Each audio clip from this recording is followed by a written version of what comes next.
ಎಲ್ಲಿ ಸೊಸೆಯಿಂದಲೂ ಪರಿತ್ಯಕ್ತಳಾಗ್ಬಿಡ್ತೀನೋ ಅನ್ನೋ ಭಯ ಕಾಡ್ತಾ ಇತ್ತು.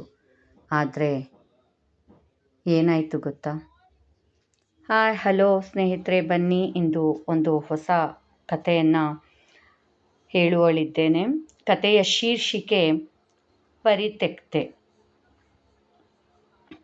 ನಾನು ಹುಟ್ಟಿನಿಂದಲೇ ಪರಿತ್ಯಕ್ತೆ. ಏಕೆಂದರೆ ನನ್ನ ತಾಯಿಗೆ 7 ವರ್ಷದ ನಂತರ ಹುಟ್ಟಿದ್ದೆ. ನನ್ನ ನೋಡ್ತಾ ಸಂತೋಷ, ಸಡಗರ, ಸಂಭ್ರಮಕ್ಕಿಂತ ದುಃಖನೇ ಹೆಚ್ಚಾಯಿತು ಅಮ್ಮನಿಗೆ. ಏಕೆಂದರೆ ತಾನೊಂದು ಹೆಣ್ಣು ಮಗು ಎಂದು. ಅಷ್ಟು ವರ್ಷದ ನಂತರ ತಾಯಿ ಗರ್ಭದಲ್ಲಿ ಗಂಡಾಗಿ ಜನಿಸದೆ ಹೆಣ್ಣಾಗಿ ಜನಿಸಿದ್ದೆ. ತನ್ನ ದೊಡ್ಡ ತಪ್ಪಾಯಿತು. ಅಲ್ಲಿಂದಲೇ ನಾನು ತಿರಸ್ಕಾರಕ್ಕೆ ಒಳಗಾದೆ ಅಡಿಗಡಿಗೆ. ತಂದೆ ಮತ್ತು ಅಜ್ಜಿ ಇವರ ಒಡನಾಟದಲ್ಲಿ, ಅವರ ಪ್ರೀತಿ ಪ್ರೇಮದಲ್ಲಿ ಬೆಳೆದು ದೊಡ್ಡವಳಾದೆ. ಇತ್ತ ಶಾಲೆಯಲ್ಲಿ ಸಹ ಆಪ್ತರು ಅಂತ ಹೇಳಿಕೊಳ್ಳುವಂತಹ ಸ್ನೇಹಿತರು ಇರಲೇ ಇರಲಿಲ್ಲ. ಬಹಳ ಬೆರಳೆಣಿಕೆಯಷ್ಟು ಒಬ್ಬರೋ ಅಥವಾ ಇಬ್ಬರೋ ಅಷ್ಟೇ. ಅಂದಾಗೆ ನನ್ನ ಹೆಸರು ಹೇಳಲೇ ಇಲ್ಲ ಅಲ್ವೇ? ಸರಸ ಎಂದು ಚಂದದ ಹೆಸರಿಟ್ರು. ಆದರೆ ಯಾರಿಂದಲೂ ಪುರಸ್ಕಾರಕ್ಕೆ ಒಳಗಾಗದ ನಾನು ನನ್ನನ್ನು ಪರಿತ್ಯಕ್ತೆ ಎಂದೇ ಕರೆದುಕೊಂಡೆ. ಚಿಕ್ಕ ವಯಸ್ಸಿಂದಲೂ ಇಷ್ಟೇ ನನ್ನ ಪ್ರಪಂಚ ಆಗಿತ್ತು. ಕಾಲೇಜು ಮುಗಿದ ನಂತರ ಮನೆಯಲ್ಲಿ ಮದುವೆ ಮಾತುಕತೆ ನಡೆದಿತ್ತು. ನನ್ನ ಒಪ್ಪಿಗೆ ಯಾರಿಗೂ ಬೇಕಿಲ್ಲ.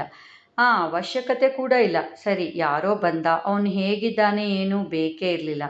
ನನ್ನ ಅಭಿಪ್ರಾಯಕ್ಕೆ ಸಹ ಮನ್ನಣೆ ಇರಲಿಲ್ಲ. ಕತ್ತೊಡ್ಡಿಯಾಯಿತು ತಾಳಿಗೆ. ಅವನ ಮಡದಿಯಾಗಿ ಅವನ ಮನಸ್ಸನ್ನು ಇಲ್ಲ ಮನೇನ ತುಂಬಿದೆ ಅಷ್ಟೆ.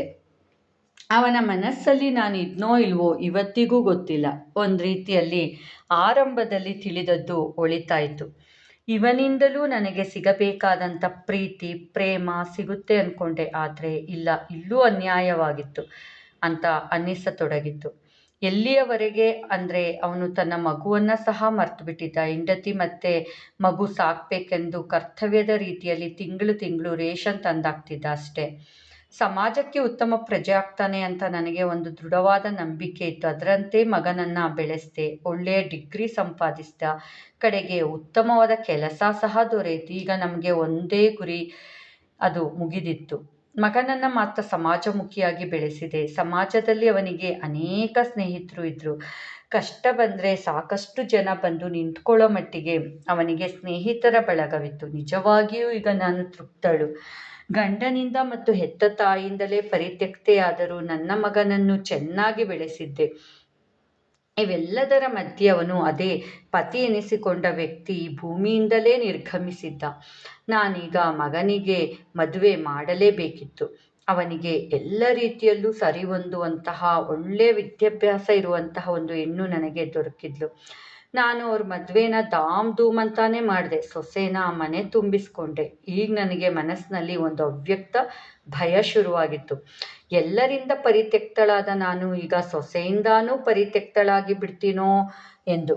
ಆದರೆ ಆಕೆ ನನ್ನನ್ನು ಅಮ್ಮ ಎಂದು ಕರೆಯತೊಡಗಿದಳು. ಎಲ್ಲ ಕೆಲಸದಲ್ಲಿ ಸಹಾಯ ಮಾಡ್ತಾ ನನ್ನ ಕಷ್ಟ ಸುಖಗಳಿಗೆ ಜೊತೆಯಾದಳು. ಹೊಟ್ಟೆಯಲ್ಲಿ ಹುಟ್ಟಿದ ಮಗಳಾದಳು ಎಂಬ ಖುಷಿ ನನಗಿದೆ.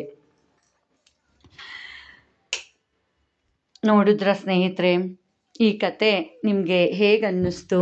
ಇಲ್ಲಿ ಒಂದು ಹೆಣ್ಣು ಸರಸ ಪಾಪ ಬಾಲ್ಯದಿಂದಲೂ ಎಲ್ಲರಿಂದ ಪರಿತ್ಯಕ್ತೆಯಾಗಿಯೇ ಬೆಳೆದ್ಲು. ಅಂದರೆ ಒಂದು ರೀತಿಯ ನಿರ್ಲಕ್ಷ್ಯಕ್ಕೆ ಒಳಗಾದ್ಲು. ಹೆತ್ತ ತಾಯಿ ಕೂಡ ಆಕೆನ ಹುಡ್ತಾ ಇದ್ದಾಗೆ ಹೆಣ್ಮಗು ಅಂದ್ಬಿಟ್ಟು ತುಂಬ ನಿರ್ಲಕ್ಷ್ಯ ಮಾಡಿದ್ರು. ಕೇವಲ ಅಜ್ಜಿ ಮತ್ತು ತಂದೆಯ ಒಂದು ಪ್ರೀತಿ ಪ್ರೇಮ ದೊರಕಲಿಲ್ಲ ಅಂದಿದ್ರೆ ಇನ್ನಷ್ಟು ನಿರ್ಲಕ್ಷ್ಯಕ್ಕೊಳಗಾಗವಳು. ಹೇಗೋ ಬೆಳೆದ್ಲು. ಸ್ವಲ್ಪ ಇಂಟ್ರಾವರ್ಟ್ ಇದ್ದದ್ರಿಂದ ಅತಿಯಾದ ಸ್ನೇಹಿತರು ಸಹ ಆಕೆಗಿರಲಿಲ್ಲ. ಹೇಗೋ ಬೆಳೆದ್ಲು. ಯಾರಿಗೋ ಕೊಟ್ಟು ಮದುವೆ ಮಾಡಿದ್ರು. ಆತನಿಂದ ಸಹ ಪರಿತ್ಯಕ್ತಳಾದ್ಲು. ಆತನಿಗೆ ಇವಳ ಮೇಲೆ ಯಾವುದೇ ರೀತಿಯ ಪ್ರೀತಿ ಪ್ರೇಮ ಇರಲೇ ಇಲ್ಲ. ಕಡೆಗೆ ಹುಟ್ಟಿದ ಆ ಮಗನನ್ನಾದರೂ ಒಬ್ಬ ಉತ್ತಮ ಪ್ರಜೆಯನ್ನಾಗಿ ಮಾಡೋಣ ಅನ್ನೋ ದೆಸೆಯಲ್ಲಿ ಕಷ್ಟಪಟ್ಟು ಕಡೆಗೆ ಅದರಲ್ಲಿ ಯಶಸ್ವಿ ಆದಳು. ಕಡೆಗೆ ಸೊಸೆ ತಂದಾಗ ಆಕೆನ ಕಡೆಯಲ್ಲೂ ಒಂದು ಭಯ ಕಾಡ್ತು. ಅಯ್ಯೋ ದೇವರೇ, ಮತ್ತೆ ಬಂದಿರೋ ಸೊಸೆ ಎಲ್ಲಿ ತನ್ನನ್ನು ಮತ್ತೆ ನಿರ್ಲಕ್ಷ್ಯ ಮಾಡ್ತಾಳೋ, ಮತ್ತೆ ಸೊಸೆಯಿಂದಲೂ ತಾನು ಪರಿತ್ಯಕ್ತಿ ಆಗ್ತೇನೇನೋ ಈ ಅಂತ ಭಯಪಟ್ಲು. ಆದರೆ ಆ ಭಯ ಹುಸಿ ಆಯಿತು. ಒಬ್ಬ ಉತ್ತಮವಾದ ನನ್ನ ನಡತೆಯ ಸೊಸೆ ಸಿಕ್ಕಿದ್ಲು, ಅಮ್ಮ ಅಂದ್ಕೊಂಡು ಪ್ರೀತಿ ತೋರಿದ್ಲು. ಸೊ ಈ ರೀತಿಯಾಗಿ ಪರಿತ್ಯಕ್ತೆ ಆಗಿದ್ದಂತಹ ಸರಸು ಬಾಳಲ್ಲಿ ಮಗ ಮತ್ತು ಸೊಸೆ ನಿಜವಾದ ಬೆಳಕನ್ನು ಕೊಟ್ಟರು, ಪ್ರೀತಿಯನ್ನು ಕೊಟ್ಟರು ಅಂತ ಹೇಳ್ಬೋದು. ಹೇಗನ್ನಿಸ್ತು? ಈ ರೀತಿಯ ಸರಸುರಂಥವರು ನಮ್ಮ ಅಕ್ಕಪಕ್ಕ ಬಹಳಷ್ಟು ಜನ ಇರ್ತಾರೆ ಅಲ್ವೇ ಸ್ನೇಹಿತರೆ? ಇಂಥ ಪರಿತ್ಯಕ್ತೆಯ ಬಗ್ಗೆ ನಿಮ್ಗೇನಾದ್ರು ಪರಿಚಯ ಇದೆ ಹಂಚ್ಕೊಳ್ಳಿ. ನಾನು ಅನಿತಾ. ನಮಸ್ತೆ. ಹೇಗಿದೆ ಅಂತ ನಿಮ್ಮ ಅಭಿಪ್ರಾಯ ತಿಳಿಸಿ.